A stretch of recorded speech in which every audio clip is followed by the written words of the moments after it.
হযরত আদম আলাইহিস সালাম আমাদের আদি পিতা। আমরা তো জানি, সবাই জানি না? আমাদের আদি পিতা, তার নাম কি?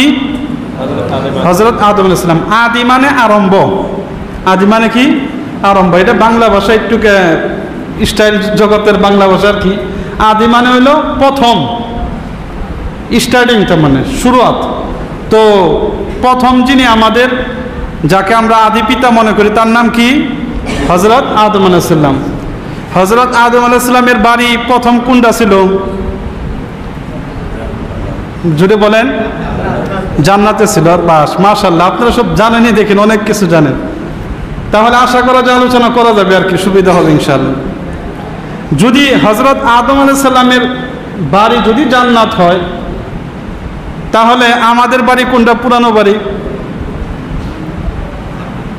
জুড়ে বলেন। এটা তো ধরাইতেছেন নাকি? এটা জুড়ে করে বলেন, পুরানো বাড়ি কোনটা? জান্নাত। তাহলে পুরানো বাড়ি যদি জান্নাত হয়, পুরানি বাড়ি যাওয়ার আশা আছে না নাই আমাদের? আজকের মেহনত কোন জন্য? তার জন্যই তো। কি বলেন, তার জন্য না নাই?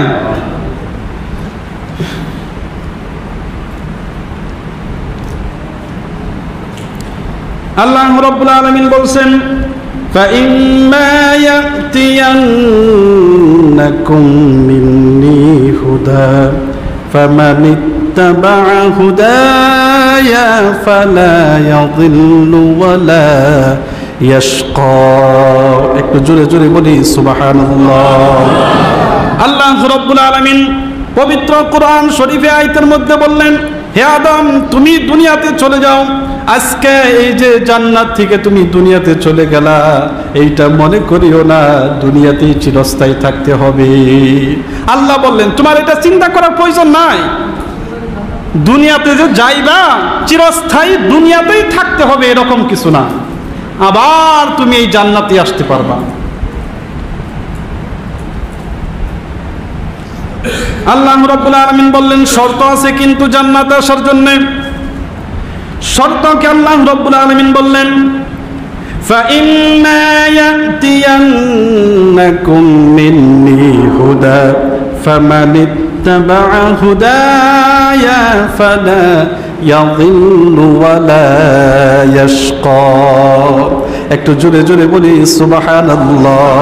আল্লাহ রাব্বুল আলামিন বলে দিলেন, ও দুনিয়ার মানব জাতি, ও আদম, তোমার সন্তানেরা যদি আমার পক্ষ থেকে আসা হিদায়াত, আমার পক্ষ থেকে আসা হিদায়াত যদি অনুসরণ করে, আমার পক্ষ থেকে আসা হিদায়াত যদি তারা মেনে চলে, আমার পক্ষ থেকে যে হিদায়াত আসবে, আমার পক্ষ থেকে যে শুদ্ধ পথ যেটা আসবে, রাস্তা যেটা আসবে, সেই রাস্তা যদি অনুসরণ করে, আমি আল্লাহ রাব্বুল আলামিন যেভাবে জান্নাত থেকে তোমাকে ডাইরেক্ট দুনিয়াতে পাঠাইছি, তেমনি ভাবে ডাইরেক্ট দুনিয়া থেকে জান্নাতে আসতে পারবা। বলি সুবহানাল্লাহ।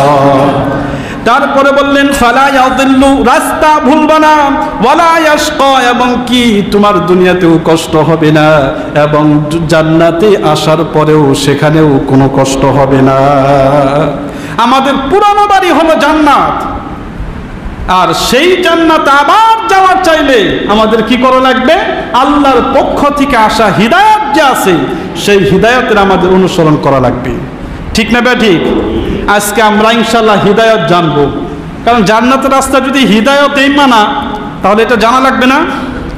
জানা লাগবে কিনা নাই? কিন্তু এখানে হযরত আদম আলাইহিস সালামের কথা যখন বললাম, তিনাকে আল্লাহ দুনিয়াতে পাঠাইছে, মনে কিন্তু একটা কথাই সাজাইগা যে হাই রে হায়, আদম গন্ধমের ফল কি খাইছিল আর দুনিয়াতে আল্লাহ পাঠাইছে। আর এইটা আমরা হযরত আদম আলাইহিস সালামরে ভুল করছে, অর্থাৎ গুনার কাজ করছে বলে আমরা মনে করি। এরকম অনেক মনে করেন, অনেকেই তো এরকম বলেন যে আমাদের নবী আকরাম সাল্লাল্লাহু আলাইহি সাল্লাম বাদে যত নবীগণ আছে তারাও গুনাহ থেকে বাঁচতে পারে নাই, আল্লাহর নাফরমান থেকে বাঁচতে পারে নাই। তো তার জন্য একটা সবচাইতে বড় যেটা উদাহরণ দেয় সেটা হলো কি, যে হযরত আদম আলাইহিস সালাতু ওয়াস সালাম আল্লাহ না করছিল, তারপরেও খাইলো, তো গুনাহ হয়েছে, আর গুনাহ হওয়ার জন্যই তো আল্লাহ দুনিয়াতে পাঠাইলো। এখন ইটুকা মানে পরিষ্কার করার জন্যে ওই হযরত আদম আলাইহিস সালামের 2-4 মিনিট বলা লাগে, তা বললে অসুবিধা হবে কি? আমি যদি আমার মুখ দিয়ে বলি একটা কথা কি, যে আহলে সুন্নাত ওয়াল জামাত, আহলে সুন্নাত ওয়াল জামাতের পরিপূর্ণ, আহলে সুন্নাত আহনাফ, আহলে সুন্নাত ওয়াল জামাত দেওবন্দীদের পরিপূর্ণ সবার একমত এই আকীদার উপরে যে সমস্ত নবীগণ সমস্ত গুনাহ থেকে পবিত্র, সমস্ত নবীগণ সমস্ত গুনাহ থেকে, তাদের ছোট বড় কোনো ধরনের গুনাহ হয় না, তাদেরকে বলা হয় মাসুম আনিল খাতা, অর্থাৎ আল্লাহ তাবারক তাআলা সমস্ত নবীগণকে গুনাহ থেকে হেফাজত করেন। বুঝাইতে পারছি কথা? এখন আরেকটা কথা মনে পড়ব চাই, সেটা হলো কি, যে এই যে নাম যে কইলাম চাই একটা আহনাফ, দেওবন্দ, তারপর আর কি কইলাম আহলে সুন্নাত ওয়াল জামাত, এগুলো আবার কওয়ার কি প্রয়োজন আছে? হিসাবে এই দিক দিয়েও কিছু কওয়া লাগে। তো যেহেতু সময়ে নাম বানিতে পারি, এই দিক দিয়েও কিছু আলোচনা হয়ে যাক নাকি বলেন? সামান্য এটা একটু বইলা বাস লাহে লাহে এক বাড়তেছি। কিন্তু আমাদের খেয়াল রাখা উচিত, এই সবগুলা আলোচনায় আমাদের ওই যে হিদায়াত যে আছে ওইটা পরবর্তী আমরা সব বুঝতে পারবো যে আমি কি জন্য সব আলোচনা করার চেষ্টা করতেছি। ভাই মুহতারাম দোস্ত বুজুর্গ, কোরআন শরীফের মধ্যে একটি আয়াত আছে 8 নম্বর পারার মধ্যে আল্লাহ তাবারক তাআলা বললেন, ওয়া আন্না হাযা সিরাতী মুস্তাকিমান ফাত্তাবিউহু ওয়া লা তাত্তাবিউস সুবুলা ফাতাফাররাকা বিকুম আন সাবিলি। আল্লাহ রাব্বুল আলামিন বললেন, ওয়া আন্না হাযা সিরাতী মুস্তাকিমা, অবশ্যই অবশ্যই এই যে রাস্তা, এই রাস্তাটা হলো শুদ্ধ রাস্তা, ফাত্তাবিউহু, এই রাস্তার তোমরা অনুসরণ করো, ওয়া লা তাত্তাবিউস সুবুলা, বিভিন্ন রাস্তা, তার ওই শুদ্ধ রাস্তার আইরে বাইরে আরো রাস্তা থাকবে, ওয়া লা তাত্তাবিউস সুবুলা, সুবুলা হলো বহুবচন। আল্লাহ রাব্বুল আলামিন বললেন, তোমরা এক রাস্তার পরিবর্তে অনেক অনেক রাস্তা থাকবে, সেই রাস্তার অনুসরণ তোমরা করিও না। ফাতাফাররাকা বিকুম আন সাবিলি, যদি করো তাহলে তোমরা শুদ্ধ রাস্তা, হিদায়াতের রাস্তা থেকে দূরে চলে যাবা। এই আয়াতের দ্বারা আমি কি বুঝাইলাম বা আমরা বুঝতে কি পারলাম? তাহলে বোঝা যায় হিদায়াতের রাস্তা পরে আরো রাস্তা আছে, তাই বোঝা যায় না? হিদায়াতের রাস্তা একটা যে আছে, তারপরে আরো কিছু রাস্তা আছে, রাস্তা আছে না আরো কিছু, যেটা আল্লাহ বলছে, এটা কি মিথ্যা হইতে পারে? এখন এই রাস্তা কিছু আরেকটু বিস্তারিত হাদিসের থেকে আলোচনা করি। তিরমিজির মধ্যে আসছে 2640 নম্বর হাদিস, আমরা নিজেরাও যদি চাই তাহলে দেখতে পারবো। আল্লাহ নবী সাল্লাল্লাহু আলাইহি সাল্লাম বলছেন, তাফাররাকাতিল ইয়াহুদ আলা 71। আল্লাহর হাবিব সাল্লাল্লাহু আলাইহি সাল্লাম বলছেন, এই হাদিসের মধ্যে আসছে ইহুদি যারা ছিল, নাসরানির কথা ছিল, তারা 72 দলে বন্টন হয়েছে। কিন্তু আল্লাহর হাবিব সাল্লাল্লাহু আলাইহি সাল্লাম বলছেন, وتفترق أمتي على 73 فرقة, এবং এই উম্মত, আমার উম্মত, তারা বনি ইসরাইল যারা ইহুদি ছিল তারা 71টা দলে, যারা নাসরানি ছিল তারা 72টা দল। আবার আমাদের উম্মত, রাসূল আকরাম সাল্লাল্লাহু আলাইহি সাল্লাম বললেন, আমার যারা উম্মত থাকবে তারা 73 দলে বন্টন হবে। আলা উম্মতি, অর্থাৎ উম্মতের মধ্যে 73টা দল হবে। আল্লাহ নবী কি বললেন? উম্মতের মধ্যে 73টা দল হবে। কার মধ্যে? আলা উম্মতি, উম্মতি শব্দ তো বুঝি আমরা সবাই, বুঝি না? নাই, 73টা দল হবে। এই হাদিসের থেকে আমরা কি বুঝতে পারলাম? এই একটা কথা যে আছে, এটার জবাব আমরা পাইলাম। একটা কথা আমরা বলি সাধারণত যে কোরআন শরীফ এক, হাদিসও একটা, এই দলাদলি কিসের জন্য? একটা প্রশ্ন আসে না? প্রশ্ন আসে না? নাই, যে এ তো কোরআন শরীফ একটাই, হাদিসও একটাই, হাইরে দল, ই হুজরে ইডা, ও হুজরে উডা, এরকম কেন? এটার উত্তর কিন্তু আমি ইতিমধ্যে দিয়ে দিছি। উত্তর পাইছেন না আপনারা? কারণ হাদিসের মধ্যে আছে 73টা দল হবে, তাহলে 73টা দল যদি হয় 73 ধরনের আলিম থাকবে, আর 73 ধরনের আলিম থাকলে 73টা রাস্তার দিকে ডাকবে। তাহলে এখন যদি আমরা কই যে কোরআন একটা, হাদিস একটা, দল দলাদলি কিসের জন্য, তাহলে প্রশ্নটা আলিমের উপরে আসবো না নবীর উপরে আসবো? বলেন কার উপরে আসবে?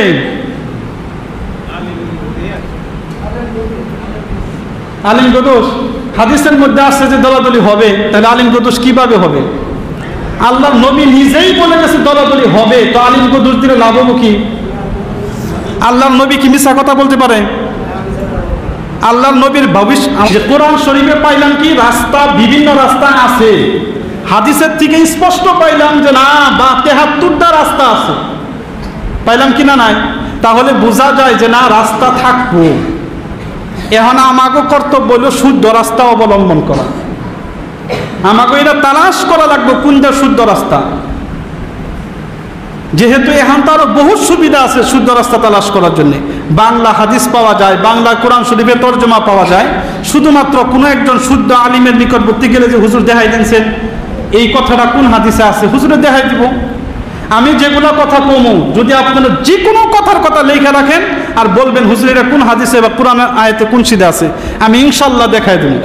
আচ্ছা, যে আয়াতটি বলছিলাম এটা হলো সূরাতুল আনআম, আয়াত নম্বর হলো 154 নম্বর আয়াত। তো হাদিসের মধ্যে থেকে পাইলাম তিরমিজি শরীফের হাদিস, এবং কোরআন শরীফের আয়াত থেকে পাইলাম 73টা হবে। ভাই মুহতারাম দোস্ত বুজুর্গ, এখন শুদ্ধ রাস্তা কোনটা?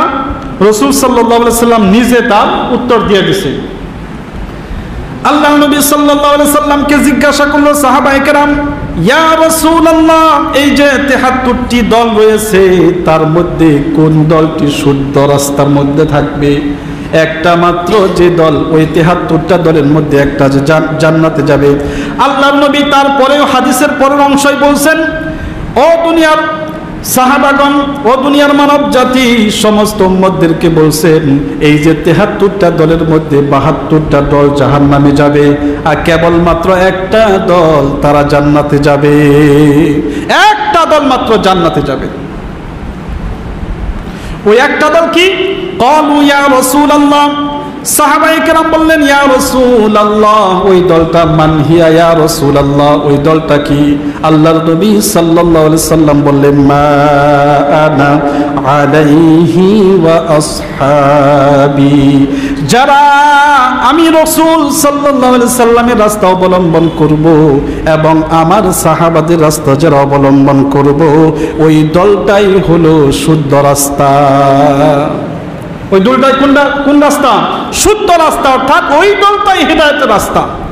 কোনটা? যে রাস্তায় রাসূল রয়েছেন স্বয়ং, তারপরে তার সাহাবায়ে কেরাম রয়েছেন।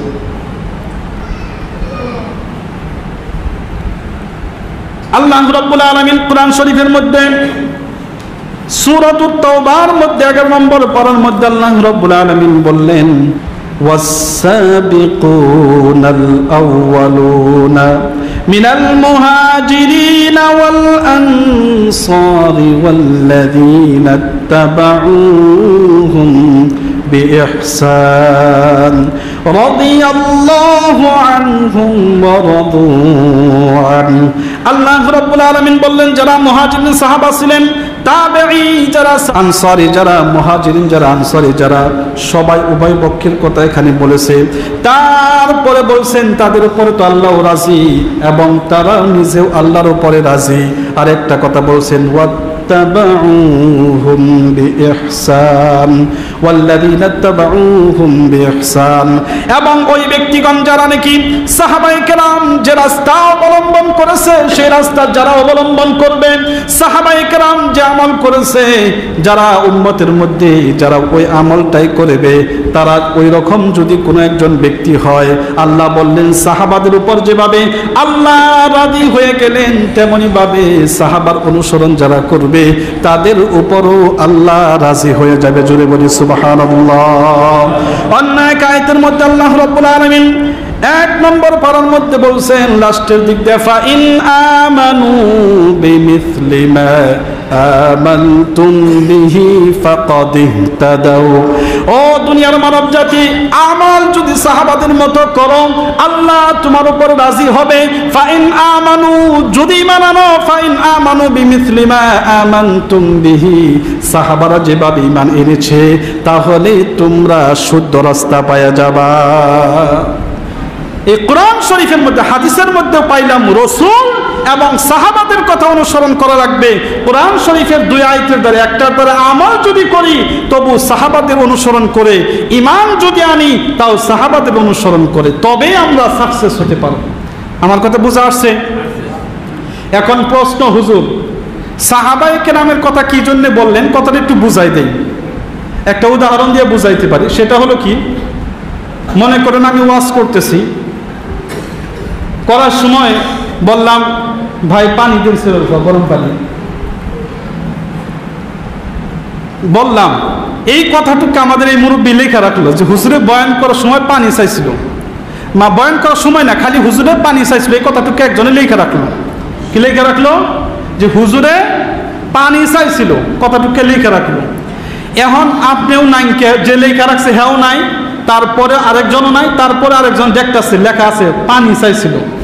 এখন চিন্তা করব, এক ভাই চিন্তা করব পানি কোথায় ওজোর জন্য মন চাইছেন, আরেকজনে করবো না ওটা খাবার নাকি মন চাইছেন নাকি, আরেকজনে মনে করবো না কুলি করবারও তো মন চাই হারে, আরেকজনে মনে করবো না গুসল কোথায় দিবা চাইছেন।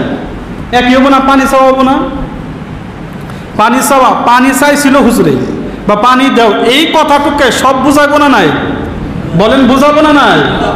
এখন এখানে যারা আছেন তারা কি ওই কথা বুঝবেন যে হুজুরে কুলি করবার চাইছে, নাইবা গোসল দেবার চাইছে, নাইবা টয়লেট দিবার চাইছে? এটা বুঝবেন কি? কেউ বুঝবেন না। এখানে সবাই বলতেন যে হুজুরে পানি খাবো, বুঝে গলা শুকাইছে পানি খাবো, এটা বুঝবেন না নাই? তাহলে বোঝা যায় শিক্ষক যখন আলোচনা করে, যারা ছাত্র তাদের চাইতে যারা পরে আসতে লিখিত কিতাব দেখে ওই রকম বোঝা সম্ভব নয়। সম্ভব কি?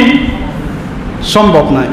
যারা শুনবে, প্র্যাকটিক্যালি যারা শুনবে তারা ততখানি বুঝবে, পরে যারা খালি কিতাব পইরা পইরা বুঝবে এক সমান হতে পারে না।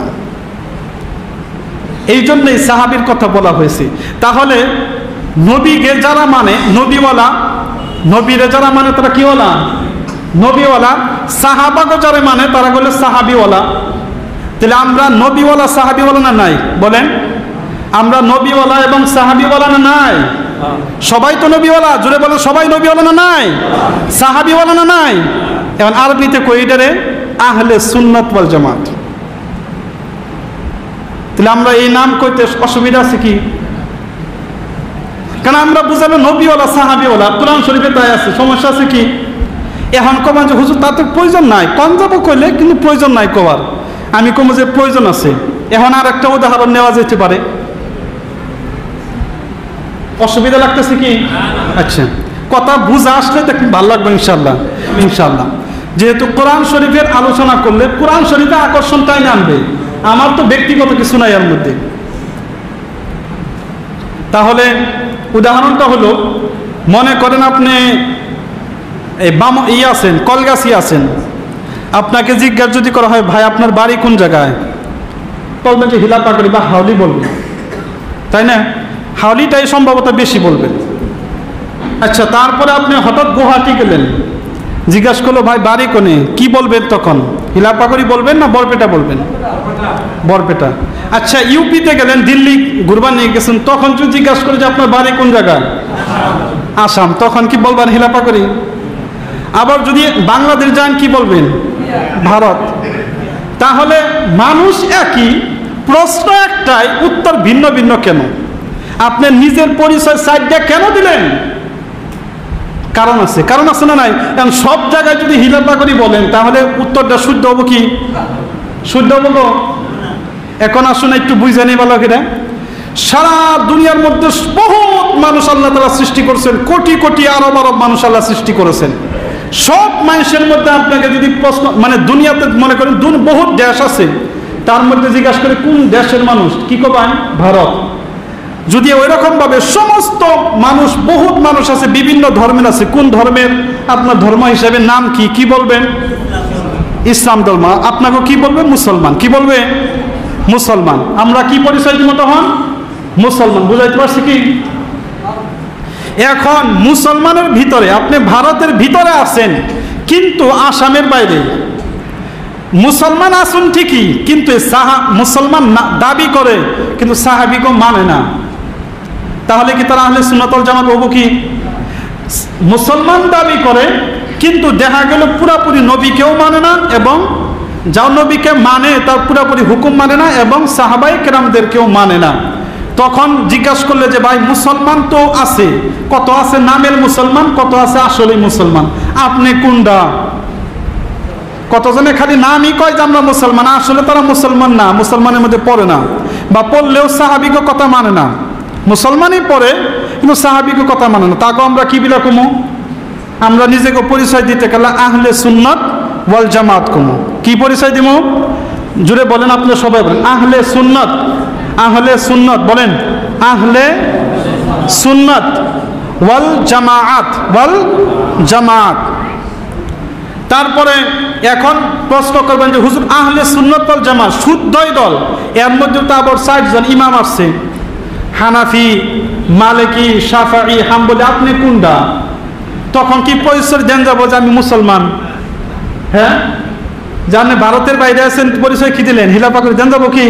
কারণ আপনি ভিতরা এই পড়ছেন এখন, এই জন্য আপনার পরিচয় দেন যাবো কি আমি হানাফি।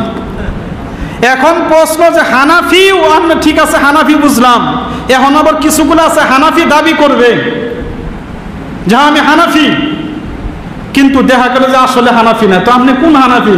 আসলেই হানাফি না দাবি করে খালি এই হানাফি, তখন কি আমরা কোনো দেওবন্দি? তাহলে বোঝা গেল যে আমরা যে 4টে নাম আমরা কই, সবসময় কই না। যখন আলমের মধ্যে আলম হিসাবে দেখা হয়, সমস্ত মানব জাতির মধ্যে নাম মুসলমান। কি নাম? ওয়াসাম্মাকুমুল মুসলিমিন, আল্লাহ কোরআনে বলছেন কি নাম? মুসলমান। যখনই সাহাবায়ে কেরামের থেকে পৃথক তাদের আকীদা, তাদের ঈমান, আমরা বিশ্বাস তাদের মতো ঈমান না আনলে, আল্লাহর হাবিব বলেছেন মা আনা আলাইহি ওয়া আসহাবি, কোন হাদিসে আহলুস সুন্নাহ শব্দ আসছে, ওয়াল জামাআহ শব্দ আসছে, তার জন্য আমাদের নাম হবে কি? আহলে সুন্নাত ওয়াল জামাআহ।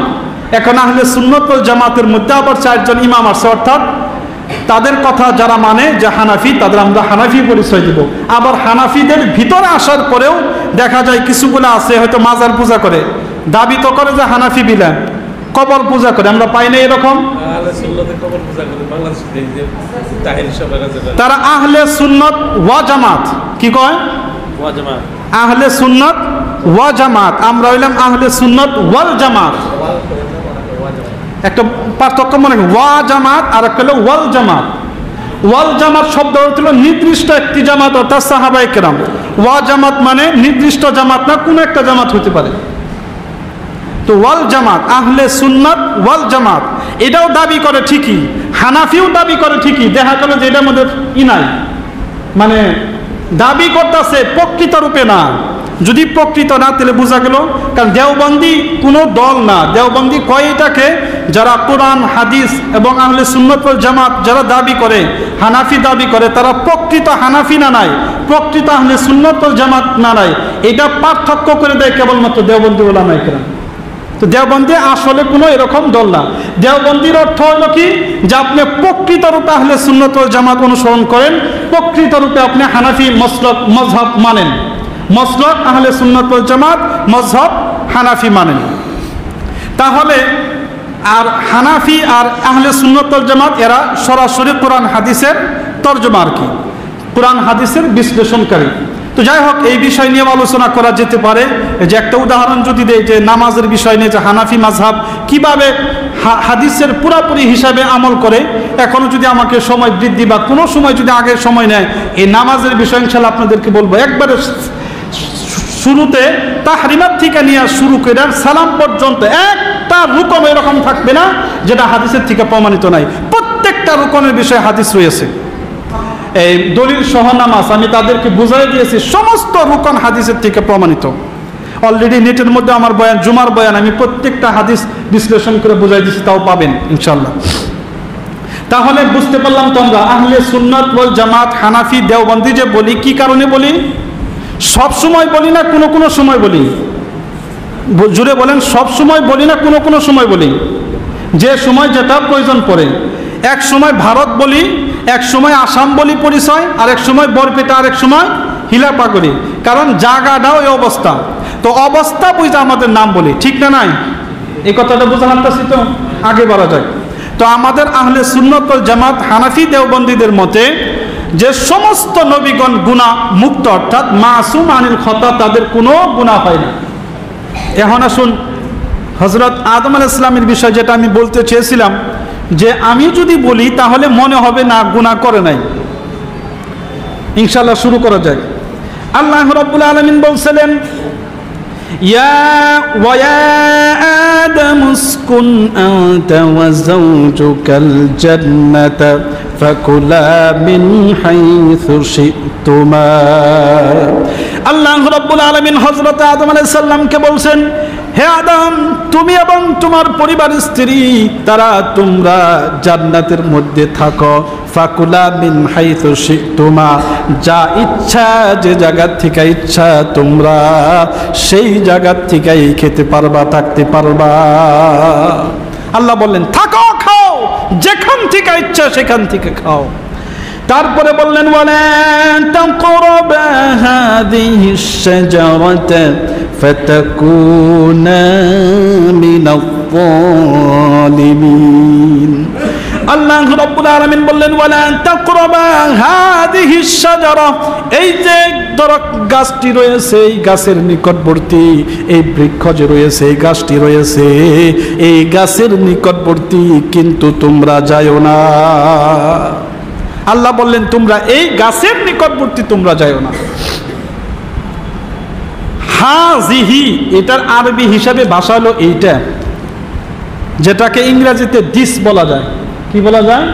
দিস, অর্থাৎ এইটা, এই চাই কাপ, এই চায়ের কাপটা। দিস শব্দ ব্যবহার করে নির্দিষ্ট করার জন্য, কোনো একটা বস্তুকে নির্দিষ্ট করে বোঝাবার জন্য কি ব্যবহার করা হয়? হাযিহি বা দিস ব্যবহার করা হয়। তো আল্লাহ বলছেন কি? হাযিহিশ শাজারা, এই গাছ। তো এখানে হযরত আদম আলাইহিস সালামকে যখন এই নিষিদ্ধ করা হলো, কিছুদিন পরে হয়তো শয়তান, এখন শয়তান কিভাবে, এটা কোনো হাদিস কোরআন শরীফে বিস্তারিত নাই, গতিকে এই বিষয় নিয়ে আলোচনা করাটাও বেশি ভালো কাজ হবে না, কারণ যেহেতু হাদিস কোরআন শরীফে নাই। আমরা এতখানি জানি যে শয়তান আসছিল নিকটে, শয়তান কিছু বলছিল। হযরত আদম আলাইহিস সালাম আল্লাহর নিকটবর্তী আছে, জান্নাতে রয়েছে, তাকে যদি এই আশা দেওয়া হয় যে তুমি চিরস্থায়ী জান্নাতে থাকতে পারবা, নাইবা তুমি ফেরেশতা হয়ে যাবা, তাহলে ভিতরে অল্প লোভ আসবো না? কেউ যদি বলে যে তুমি যেভাবে জান্নাতে আইছ, এই কামটা যদি করো, করার লগে লগেই তুমি চিরস্থায়ী জান্নাতে থাকতে পারবা, নাইবা কমসে কম তুমি ফেরেশতা তো হতেই পারবা। এই কথা যদি বলে, আদম আলাইহিস সালাম জান্নাত থাইকা জান্নাতের সুখ বুঝতাছে, তাহলে হ্যাঁ কি আর বাইরে বাড়ছাবো? কোন বাইরে বাড়ছাবো? কি জুড়ে বলেন, বাইরে বাড়ছাবো?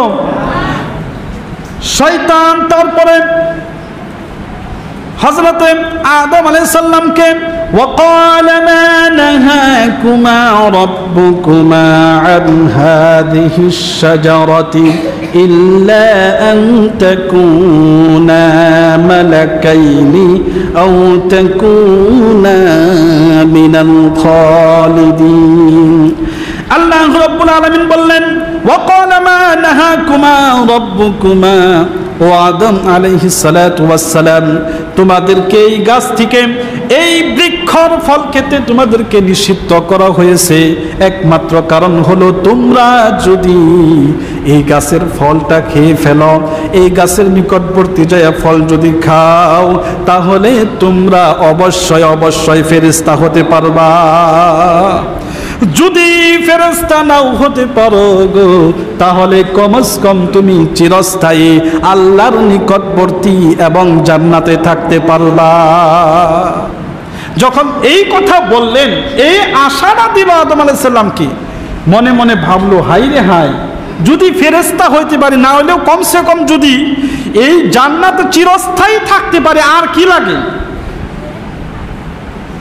একটা লোভ মনে মনে আইসা গেল। তারপরে শয়তান তারপরে শুধু এতখানিতে খেতে থাকেন নাই, শয়তান আগে বলছেন ওয়াকাসামাহুমা ইন্নী লাকুমা লামিনান নাসিহিন, আল্লাহর শপথ করে বলেছি ও আদম, অবশ্যই আমি তোমার শুভচিন্তক, তোমার শুদ্ধটা চিন্তা করি, ভালো চাই।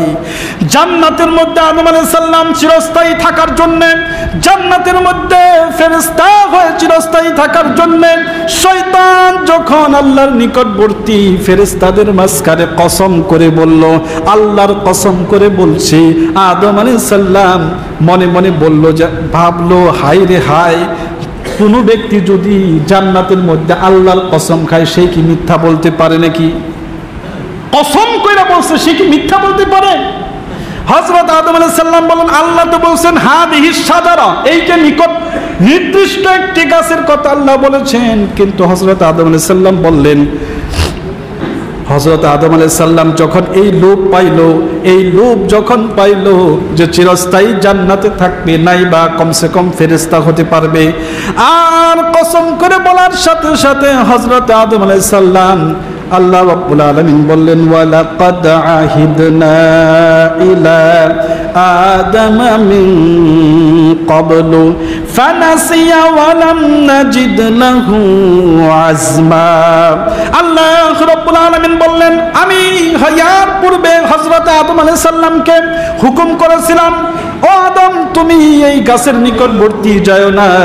ফানাসিয়া, ফানাসিয়া শব্দের অর্থ যারা কিছু আরবি জানে, ফানাসিয়া, নাসিয়া শব্দের অর্থ ভুলে যাওয়া।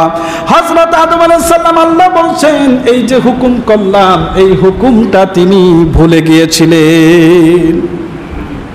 এই লোভ না পায়া যে জান্নাতে চিরস্থায়ী থাকতে পারবো, নাইবা ফেরেশতা হতে পারবো, শপথ কইরা বলছে, আল্লাহর কসম কইরা বলছে, যখন দিলের মধ্যে লোভ বাইরে যায়, আর লোভ কান্না বাড়বো, জান্নাতে চিরস্থায়ী থাকার লোভ কান্না বাড়বে, তার মধ্যে সে তো নবী, আল্লাহর নিকট থাকার লোভ কার না বাড়বো? আল্লাহর নিকটবর্তী থাকার লোভ বাড়বে কিনা? না, এই লোভ বাইরা কি বলছেন? ফানাসিয়া, ভুলে গিয়েছে। বলেন আল্লাহ মিথ্যা বলে? আল্লাহ মিশা বলে কি? আল্লাহ মিশা কথা কয়? এই যে আল্লাহ বললেন ভুলে গেছে গা, তাহলে আল্লাহ এটা কি মিশা কথা বলছে? আদম আলাইহিস সালাম তিনি ভুলে গিয়েছেন, ভুলে যাওয়ার পরে আল্লাহ রাব্বুল আলামিন স্পষ্ট তারপরে আয়াতে বললেন, ওয়া আসা আদামু রাব্বাহু ফাগাওয়া। হযরত আদম আলাইহিস সালাম আসা, আসা শব্দের অর্থ নবীদের এখানে ব্যবহার করা হয়েছে বিভিন্ন তাফসীরের মধ্যে, এর অর্থ হলো অনিচ্ছাকৃতভাবে কারো হুকুম অমান্য করা, অনিচ্ছাকৃতভাবে কারো হুকুম অমান্য করা। আল্লাহ বলছেন ভুলে গিয়েছে, আমি হুকুম করেছিলাম, আমি হুকুম করেছিলাম এই গাছের ফল তুমি খাও না, কিন্তু অনিচ্ছাকৃতভাবে, না জেনে না ভুলে মনে নাই, তার জন্য ওয়াসা আদম, আদম আলাইহিস সালাম অনিচ্ছাকৃতভাবে আল্লাহ তাআলা নাফরমানি করেছে। বলেন কথা ঠিক না ঠিক? ইচ্ছা করে না অনিচ্ছাকৃতভাবে? একটু বুঝুন না আমার কথাটা। আদম আলাইহিস সালাম ইচ্ছা করে আল্লাহর হুকুম মানে নাই, না অনিচ্ছাকৃতভাবে? ইচ্ছা ছাড়া না ইচ্ছা করে? আমার কথা বুঝে আসতেছে? ইচ্ছা কইরা না ইচ্ছা ছাড়া? দুই একজন আওয়াজ দেন। অনিচ্ছাকৃতভাবে। কারণ আল্লাহ বলছে কি আদম তো ভুলে গেছে গা, যদি আদম ভুলছে তাহলে কি ভুলে গেলে মন থাকবো কি? যেরকম ভাবে আপনি রোজা রাখছেন, হঠাৎ করে ভাত খেয়াল দিচ্ছেন, এটা কি আল্লাহর হুকুম অমান্য করলেন? বুঝে না, না বুঝে? মনে থাকার জন্য না না থাকার জন্য? আদম আলাইহিস সালাম গাছের ফল খাইছে মনে থাকার জন্য না না থাকার জন্য?